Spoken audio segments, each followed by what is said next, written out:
Force-free dog training. No, not that kind of force. You've seen it everywhere online. But what does it actually mean? What is it? Is it emotion-based? Is it science-based? Is it just marketing? I'm a big believer in finding out the truth behind each approach and what actually works with your dog's drive and instincts. In this episode, we'll deep dive into force-free training, the pros, the cons, and everything else you'll need to know.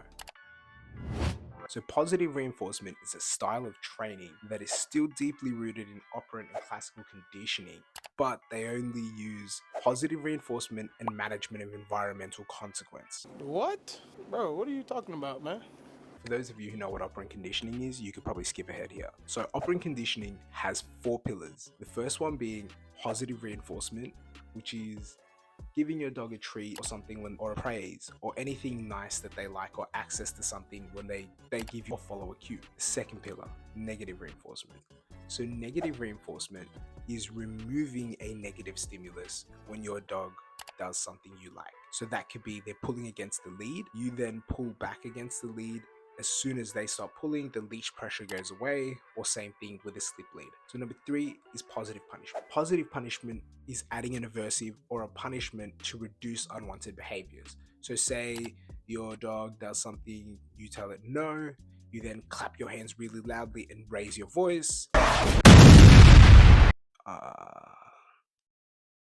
Maybe shouldn't have done that. This is also where prong collars, slip leads, leash pops, e-collars, they also sit in the realm of positive punishment and sometimes negative reinforcement. Then you have negative punishment. So negative punishment is removing a reward your dog likes when they're doing an undesirable behavior. So you tell your dog wait, you have a treat in your hand, your dog doesn't wait, you close your hand and move your hand back. That is negative punishment. So you are taking the stimulus away. So remember when I said, but they only use positive reinforcement and management of environmental consequences. So basically, force-free training avoids the use of any physical corrections or any pressure towards the dog. Force-free training relies solely on rewarding the behaviors that you like and ignoring and redirecting the behaviors that you don't. So now that you know what force-free training actually is, let's have a look at the 8 core principles that define force-free training and how to put them into use. The first core technique is called marker training or clicker training. Marker training or clicker training is using a yes, a click, or some sort of sound to tell the dog that the behavior that they're showing is correct, or that the action that they've done is correct. The marker is what's known as a conditioned reinforcer.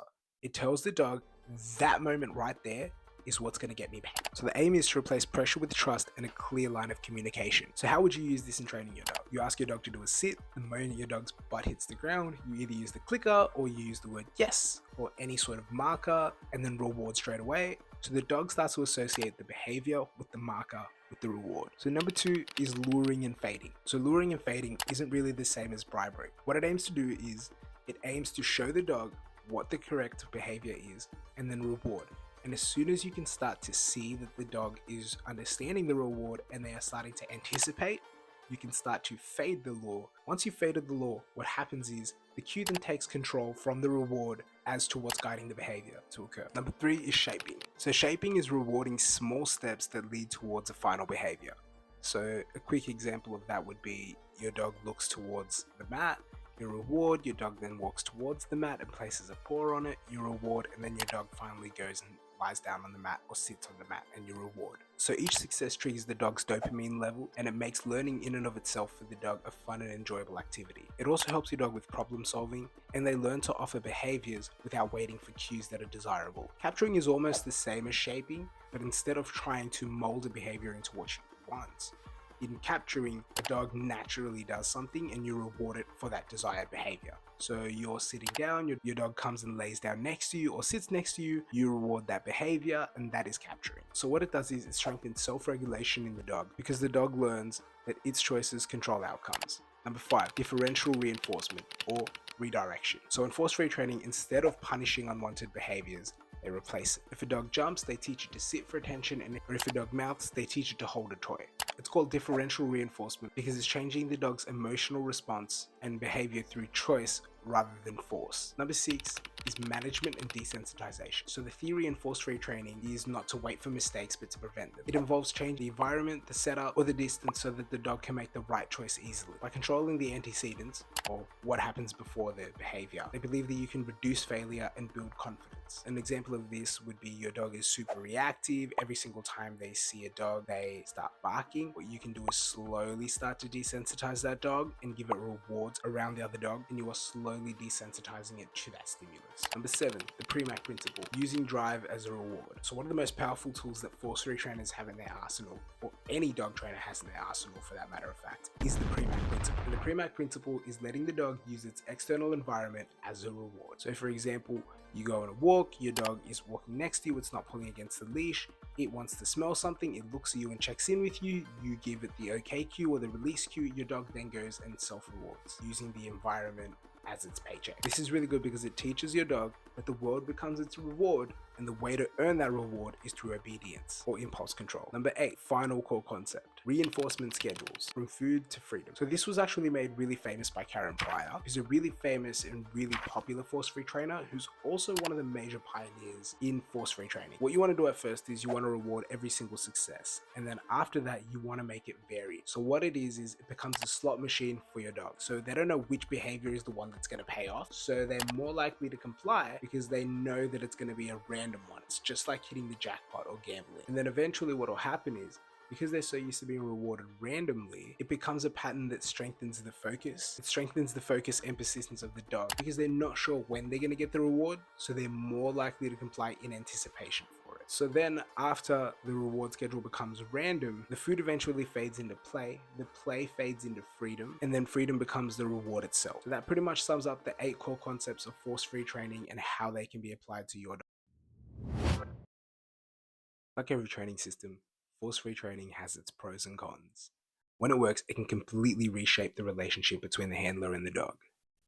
But when it doesn't work, there can be dire consequences, especially in high-octane or high-risk environments. Let's break down the pros and cons of force-free dog training. The first pro, trust and psychological safety, builds deep trust within a dog because they learn that communication with humans and their handler is safe, predictable, stress and pressure-free. This sense of safety lowers cortisol, which is the stress and anxiety chemical in the dog's brain, improves learning, and helps dogs recover faster from stress. When the nervous system feels safe, the brain stays open to information. Strength 2, long-term motivation and engagement. Force-free training creates what's called operant confidence.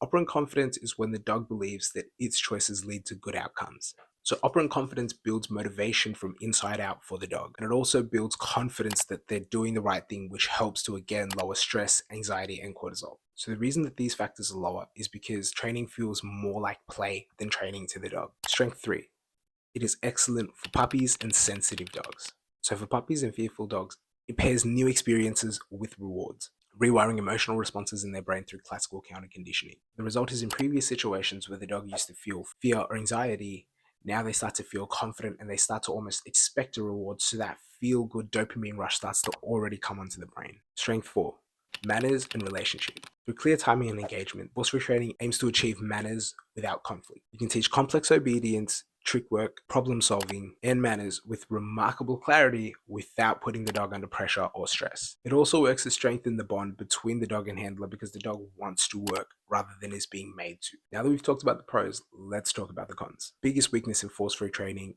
is real-world reliability under high drive. Force-free training can really struggle when a dog's natural drive outcompetes the reward or reinforcement. It's going to be very rare that any treat you have in your hand is going to outweigh the environmental stimulus when you're outside of a cat running or a car moving or another dog approaching, especially if your dog is sensitive to those triggers or has a high drive towards those triggers. So if you have a dog that's already desensitized to that, totally fine.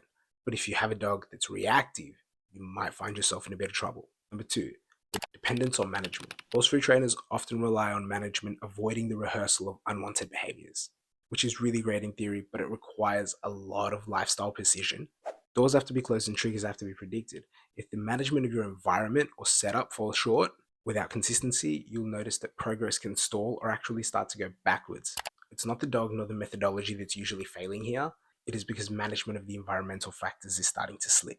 Number 3, limited consequence and accountability. In the absence of corrections, the only consequence available is withholding reward. Some dogs, particularly high drive dogs, genetically dominant, or environmentally reinforced dogs, that might not be enough. They don't perceive absence of a treat as information because they're being too stimulated by everything else. So if you don't have a clear way of communicating to your dog that that's not it or that's not right, No.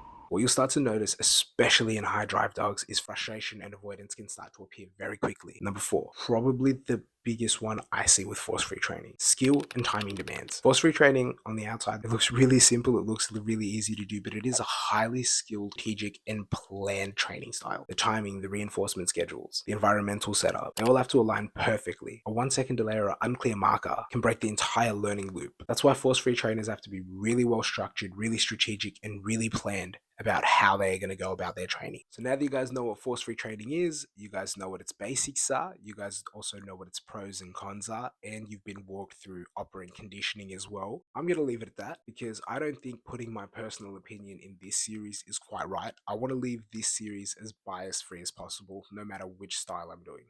Sure, you guys will catch my opinion on force-free training, balance training, and any other styles in future videos coming, but I'm going to leave this series as clean as I can. If you liked what you saw, guys, comment and subscribe. And if you guys want to catch our next video on balance training, be sure to subscribe because that one's dropping soon as well.